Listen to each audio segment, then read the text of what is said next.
Our guest today is MeMe Roth. MeMe, thanks for being with us on Stock Shotz. My pleasure, James.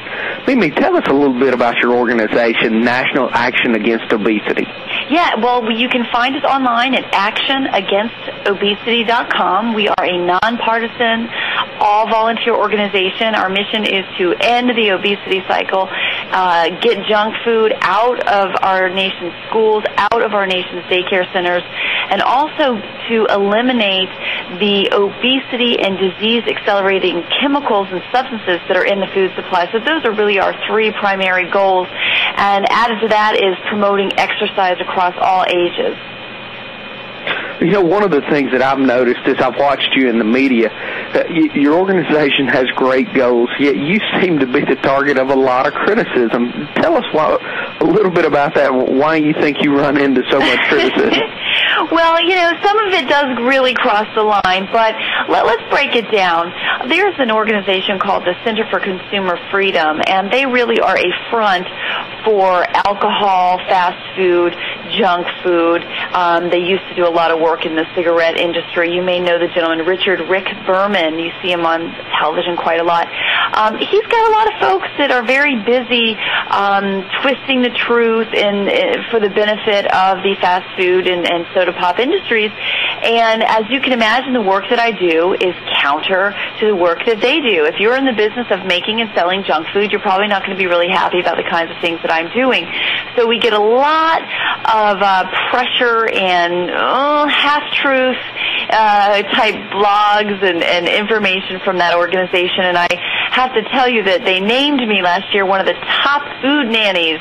They put me on their most hated list, along with Michael Jacobson, who's the head of the Center for Science and the Public Interest, along with Thomas Frieden, who's the head of the Department of Health here in New York City, men who I admire greatly, and so being put on that list of most hated was quite flattering for me. So we have that segment. We also have a situation where we as a nation have allowed ourselves to become overwhelmingly overweight.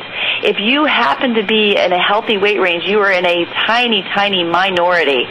If you happen to be at a healthy weight or a lower weight, and you don't smoke, and you're not on medication, and you don't have any eating disorders, you're not chronically or terminally ill, you're even in a tinier minority.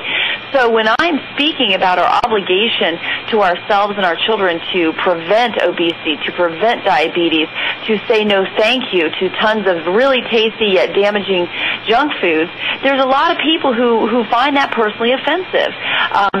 There's nothing like someone holding a mirror up to your lifestyle.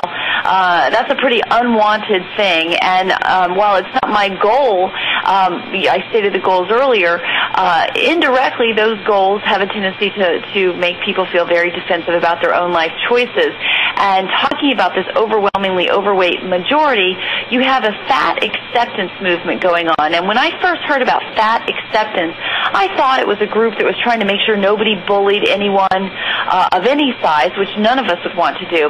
However, their goals are really to promote that you can be healthy at any weight, a glorification of obesity as a health and beauty ideal. And I find that not only counterproductive, I find it reckless, misleading, and the worst message we can put out there, trying to pretend that calling someone who's overweight, calling that curvy and using these euphemisms, that doesn't help anybody. We all know if you want to build positive body image and positive self-esteem, that's going to be from the good actions, taking care of yourself, taking care of your body, making great food choices, and exercising daily. So you got a couple of groups that are highly motivated that I should be wrong and that what we're trying to do at National Action Against Obesity should be wrong.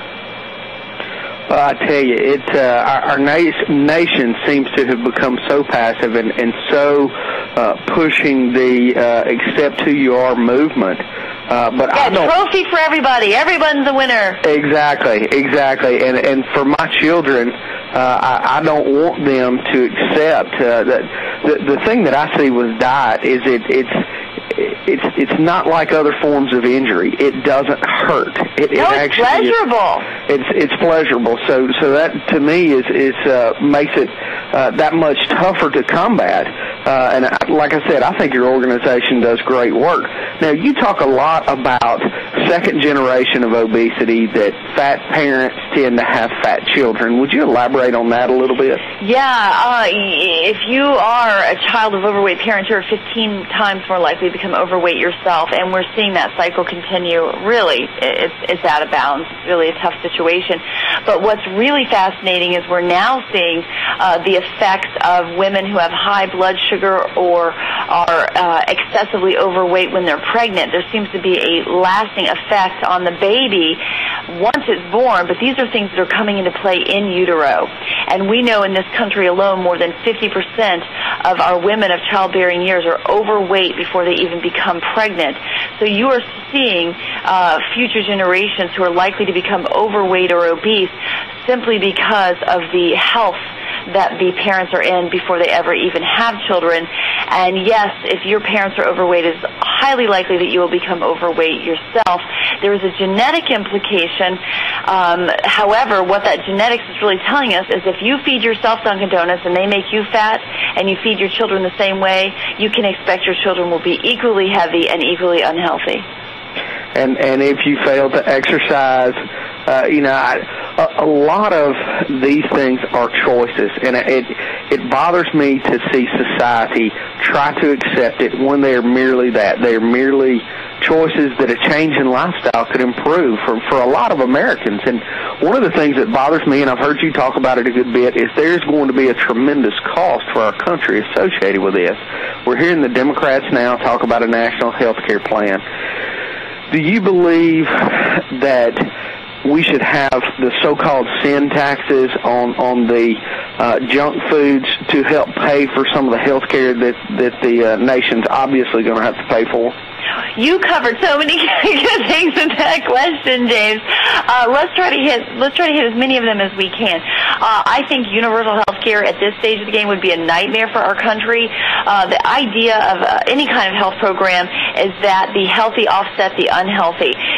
No universal health care program can survive when the vast majority is making itself sick.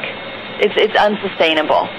So right now, I do not think that is a possibility for this country. Other countries are suffering from that. You're looking at even Japan has now instituted a program where they're measuring the circumference, the waist of every adult, and they're pressuring adults through their employers and through the citizens themselves to not allow their waist size to get very big because it's a high predictor of mortality and disease.